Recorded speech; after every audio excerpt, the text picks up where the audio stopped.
Hello everyone. तो कैसे आप सभी लोग, आशा करते हैं आप लोग बहुत अच्छे होंगे। जब आप इंग्लिश सीखना शुरू करते हैं तब आपको सबसे पहले क्या सीखना आवश्यक है और आपको किस तरह की जानकारी होनी चाहिए, तो इस टॉपिक पर आज हम डिस्कस करने वाले हैं। तो दोस्तों, जैसे हम शुरू में पढ़ते हैं कि व्हाट इज दिस, आंसर होता है दिस इज अ काउ। इस तरह हम ये छोटे छोटे सेंटेंसेस पढ़ते हैं। रियल में जो इसका अर्थ होता है, इसका मतलब होता है, इसके बारे में हमें पता नहीं होता है। इसका रीज़न क्या है कि हम वही रट्टू तूता वाला काम चल रहा है हमारे साथ, है ना। मतलब देख के सुन के जो हमसे बन रहा है, बस समझ में तो कुछ आ ही नहीं रहा है। इंग्लिश में टेंस, सभी टेंस पढ़ाते हैं, टेंस पढ़ाते हैं। भैया सभी टेंस पढ़ाते हैं तो टेंस सीख भी तो लो। जब बनने लगे तब आगे की कुछ बात कीजिए ना। सब टेंस पढ़ाते तो एक बार टेंस को ध्यान से समझ लो। जब आपसे टेंस आने लगेंगे तब आपको उसका महत्व पता चल जाएगा कि what is the importance of tenses in English grammar. Tense की हम जैसे देखें तो टेंस को हिंदी में क्या कहते हैं? काल। क्या कहते हैं? काल। फर्स्ट होता है present simple tense, indefinite tense भी लिखा कहीं कहीं आपको मिल जाएगा। सेकंड पास्ट और थर्ड फ्यूचर। प्रेजेंट सिंपल में इसके बाद आपको पढ़ना है प्रेजेंट कॉन्टिन्यूअस, फिर प्रेजेंट परफेक्ट टेंस और फोर्थ पढ़ेंगे आप प्रेजेंट परफेक्ट कॉन्टिन्यूअस टेंस। इसी तरह पास्ट में होगा और इसी तरह फ्यूचर में भी होगा। प्रेजेंट सिंपल, इसका यदि आपने ठीक से क्रम समझ लिया तो आप समझ लीजिए कि आपको फिर बाद में जो 11 टेंस पढ़ने हैं और अलग अलग, वो आपको चुटकियों का खेल हो जाएंगे। कैसे, मैं आपको समझाता हूं। जैसे प्रीवियस क्लासेस में मैंने आपको ऑलरेडी समझाया है what is subject, what is verb and what is object. सबको समझा के रखा है। सब्जेक्ट क्या है, वर्ब क्या है और ऑब्जेक्ट क्या है। ठीक है। प्रेजेंट सिंपल में क्या है? Subject plus verb plus object.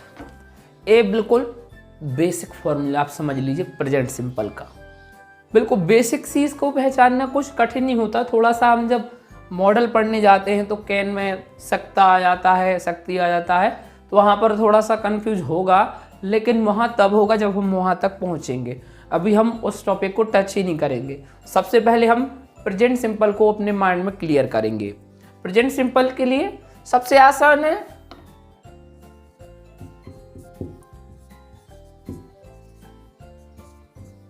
मैं खेलता हूं,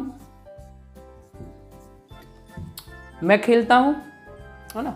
सब्जेक्ट और वर्ब, आपको यहां पर सिर्फ दो चीजें देखने को मिल रही हैं। मैं हो गया सब्जेक्ट, खेलना क्या हो गया? वर्ब। ठीक है। फॉर्मूला क्या है? Subject verb object. ठीक है। वर्ब, तो वर्ब में यहां पर हम फर्स्ट फॉर्म यूज करेंगे वर्ब का। वर्ब के 3 फॉर्म होते हैं, मैंने प्रीवियस वीडियोस में आपको समझा के रखा है। प्ले मतलब खेलना, तो इसका फर्स्ट फॉर्म क्या हो जाएगा? प्ले। सेकंड फॉर्म प्लेड और थर्ड फॉर्म प्लेड। ठीक है फ्रेंड्स, अभी हाल ही में इंडिया के लगभग 8 मैच हो चुके हैं, आपने देखे होंगे। आप यदि उन मैचेस की कमेंट्री अच्छे ध्यान से सुनेंगे तो मैं गारंटी देता हूं कि आपको समझ आ जाएगा कि इंग्लिश इतनी भी टफ नहीं है जितना हम सोचते हैं। जब आप उनको ध्यान से सुनना शुरू करेंगे तब आपको पता चलेगा कि ऐसा भी नहीं है कि सभी बिल्कुल प्रोफेशनल इंग्लिश बोल रहे हैं। जब आप उनको ध्यान से सुनेंगे तो आपको पता चलेगा कि सबसे ज़्यादा present simple tense, past simple tense और छोटे छोटे सेंटेंस, इजी वर्ड्स यूज़ करके वो इंग्लिश बोलते हैं। अब चूँकि वो लगातार बोलते हैं, बिल्कुल एक वे में बोलते जाते हैं, तो हमें लगता है कि अरे भैया तो बहुत गजब इंग्लिश बोलते हैं साहब। लेकिन जब आप इन चीज़ों को ध्यान से देखने लगेंगे, समझने लगेंगे, तब आपको पता चल जाएगा कि इतना भी टफ नहीं है जितना आपको लग रहा है। ये सब बेसिक चीज़ें हैं, नॉर्मल, तो आपको समझ में आएगा, तब आपको लगेगा कि बताओ मैं इन सब चीज़ों से डरता था। सब्जेक्ट मैं, आई। ओके, खेलने को क्या कहते हैं? प्ले। सीधा, आई प्ले। सेंटेंस बन गया, मैं खाना खाता हूँ, मैं आम खाता हूँ, मैं खेलता हूँ, मैं सोता हूँ, मैं जागता हूँ। तो ये तो छोटे छोटे से सेंटेंसेस। जब एग्ज़ाम देखो तो उसमें तो लड़कियाँ ससुराल क्यों जाती हैं, इस तरह के आपको सेंटेंस मिलते हैं। तो जब आपको ये वाला फॉर्मेट समझ में आ जाएगा, जब आपको छोटे छोटे फॉर्मूले याद हो जाएंगे, तब हम लेंदी सेंटेंसेस को भी करेंगे। मतलब हिंदी के लंबे लंबे वाक्यों को भी हम अंग्रेजी में क्या करेंगे? ट्रांसलेट करेंगे। उसके लिए आपको पहले छोटे छोटे वाक्यों को ट्रांसलेट करना सीखना होगा। अगर मैं अभी लिख दूँ इधर से इतना लंबा एक सेंटेंस वाक्य लिख दूँ हिंदी में और उसको इंग्लिश में ट्रांसलेट करूँ, तो आपको लगेगा कि ये तो बहुत टफ है। और मैं आपको टफ थोड़ी ना इंग्लिश बनाना चाहता हूँ, मैं चाहता हूँ कि आपको इंग्लिश ईजी लगने लगे। ईजी लगेगी तब आपका इंटरेस्ट बढ़ेगा, आप पढ़ना शुरू करेंगे, और आप पढ़ेंगे तो आपसे फिर बनेगी। तो इसके लिए थोड़ा सा हमें वेट करना पड़ेगा। Okay friends, present simple tense, सबसे पहले आप इस वाले फॉर्मूले को याद कर लो। सब्जेक्ट प्लस वर्ब का फर्स्ट फॉर्म प्लस ऑब्जेक्ट, ठीक है। ए है प्लूरल के लिए, जब सब्जेक्ट क्या हो? प्लूरल हो। क्या हो? प्लूरल। जैसे आई, वी, यू, दे, कोई दो नेम और प्लूरल, ठीक है। टू और मोर देन टू नेम, है ना। दो या दो से अधिक नाम जब होते हैं तब वहां पर हम क्या करते हैं? वर्ब के साथ सिर्फ फर्स्ट फॉर्म का यूज होता है और वहां पे एस या ई एस वर्ब में यूज नहीं होता है। ओके,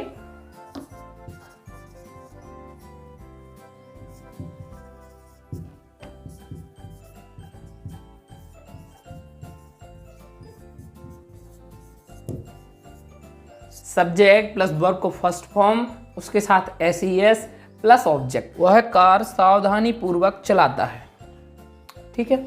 सब्जेक्ट क्या हो गया? वह चलाता है, मतलब ही है। कार चलाने को क्या कहते हैं? ड्राइव करना। अब ड्राइव में क्या आएगा? ई लगा है ऑलरेडी, तो सिर्फ एस का यूज कर दो। Okay, he drives the car. The car सावधानी पूर्वक, इसको क्या कहते हैं? Carefully. He drives the car carefully.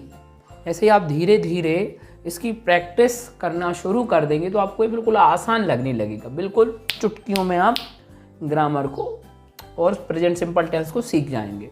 तो हमारे साथ बने रहें। आज हमने थोड़ा सा प्रेजेंट सिंपल टेंस का बेसिक देखा, थोड़े एक दो सेंटेंस भी बनाए हैं। इसी तरह आगे भी क्लास आएगी, तो आप हमारे साथ जुड़े रहें। Thank you so much everyone. जय हिंद।